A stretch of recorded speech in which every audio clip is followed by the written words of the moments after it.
नमस्कार, आदाब, मेरा उकरम। आप देख रहे हैं दैनिक देवभूमि समाचार। भगवानपुर थाना क्षेत्र में उत्तर प्रदेश की बाबा गैंग का आतंक उस वक्त देखा गया जब एक युवा अपने दोस्त के घर डाडापट्टी से अपने घर वापस आ रहा था। रास्ते में बाबा गैंग के नितिन कश्यप व उसके साथियों ने बेबलपुर रास्ते में हनुमान मंदिर के पास पीड़ित अरुण सैनी पर लाठी डंडों और धारदार हथियारों से जानलेवा हमला कर दिया। जब लाठी डंडों से भी बदमाशों का मन नहीं भरा तो जान से मारने की नीयत से पीड़ित पर फायरिंग झोंक दी। गनीमत ये रही कि पास के स्कूल में कार्य कर रहे मजदूरों की वजह से पीड़ित की जान बच पाई। अब सवाल इस बात का है कि आखिर इतनी रंजिश रखने वाला बाबा गैंग पीड़ित से आखिर कौन सी दुश्मनी निकालना चाहता है, जो कि जांच का विषय है। हालांकि 2 दिन गुजरने के बाद भी भगवानपुर पुलिस के हाथ खाली हैं, जबकि जानलेवा हमले में पुलिस किस तरह आरोपियों को चैन की नींद सुला रही है, जो कि सोचने विषय है। अब पीड़ित के पिता गजेंद्र सैनी ने बताया कि मेरे परिवार को जान का खतरा बना हुआ है। जो लोग पहले ग्राम प्रधान के सामने जान से मारने की धमकी दे सकते हैं, आज उन्होंने अपना कहा कर दिखाया और जानलेवा हमला कर दिया। अब सवाल इस बात का है कि आखिर बाबा गैंग का मास्टरमाइंड कौन है और क्यों अरुण सैनी को मारना चाहता है। अगर भगवानपुर में इस तरह की वारदात होती रही तो मित्र पुलिस का जीरो क्राइम की सच्चाई की कोई अहमियत नहीं रहती। ग्राम प्रधान करैया ने ग्राम के किसी को लेकर हुई पंचायत में पीड़ित को मिली धमकी को हल्के में ले लिया, जिस खामियाजा आज पीड़ित को भुगतना पड़ रहा है। उस समय रहते पंचायत में मिली धमकी को पुलिस तक बताया जाता तो आज पीड़ित पर जानलेवा हमला ना होता और आरोपी गिरफ्तार होते, जो कि कहीं ना कहीं ग्राम प्रधान की भी लापरवाही सामने आती है। देखें खास रिपोर्ट। मामला इस प्रकार है कि 15 अगस्त को तकरीबन 8 बजे के तकरीबन मैं अपने बैठक पर बैठा हुआ था। तभी अचानक मेरे पास एक मेरा दोस्त तनुज सैनी बैठा हुआ था। उसके पास एक लड़के का फ़ोन आता कि भाई बाबूराम के खेत के पास शनिदेव मंदिर के पास अरुण सैनी सनो गजेंद्र के पुत्र को किसी अज्ञात व्यक्तियों ने हमला कर दिया। फिर हम वहाँ से अपने ठीक से उठकर दौड़ दौड़े वहाँ तक गए। तो जैसे हमने जाकर देखा तो ये खेत इधर खेत है ग्रीन विलेज स्कूल, उधर से आ रहा था, जिसमें इसके पास हमारे से पहले भी कुछ लोग मौजूद थे और इसकी हालत ऐसी देखी है खुद किसी को पहचान नहीं रहा था।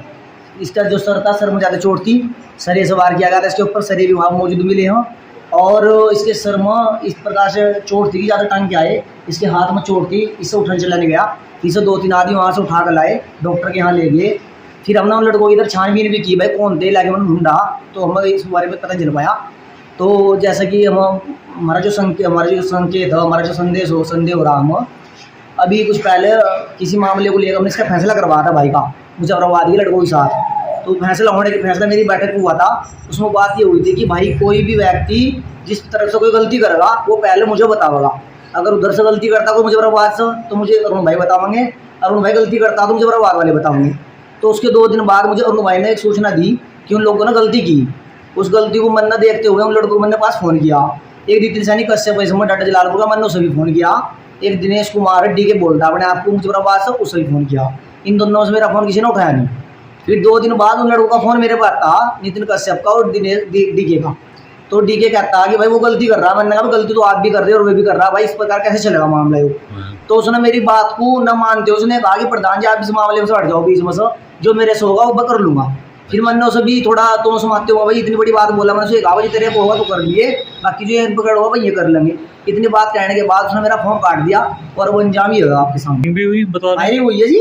वहाँ से जो मैं ये तो लड़का बेसुध था, इस शायद बाद में उसको देखने बाद में बताइए हमें कि मेरे फायरिंग भी हुई। वहाँ पर जो मौजूद थे लड़के, मतलब ग्रीन विले में मजदूर काम कर रहे थे, उनसे मुझे सूचना का बल्कि आज सुबह पता चला, मैं बच्चों को छोड़ने के लिए गया कल सुबह 16 तारीख को पता चला मुझे कि क्या नाम फायरिंग भी हुई भाई साहब। अच्छा, तो जान से मारने के लिए आए थे? जान से मारने का इरादा था।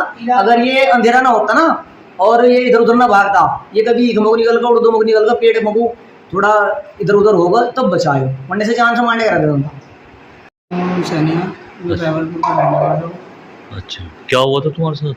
सर मैं डाडा जलालपुर से सीधा जैसे रोजाना आता हूँ ऐसे ही अपने घर आ रहा था और जैसे मैं घर आ रहा था रास्ते में अचानक से मेरे सामने 3 लड़के और पीछे से वार किया गया।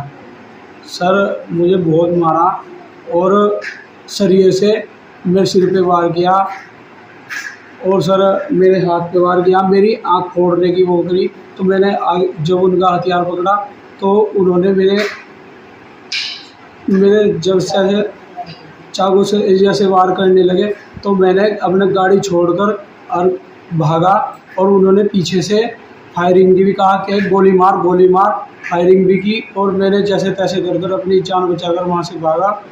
और सर मैं ग्रीन विले में जाकर अपनी जान बचाई। सर वहाँ पर मजदूर थे, उन्होंने कुछ जैसे तैसे कर मुझे थोड़ा सा हो गया। अच्छा, पुलिस पे?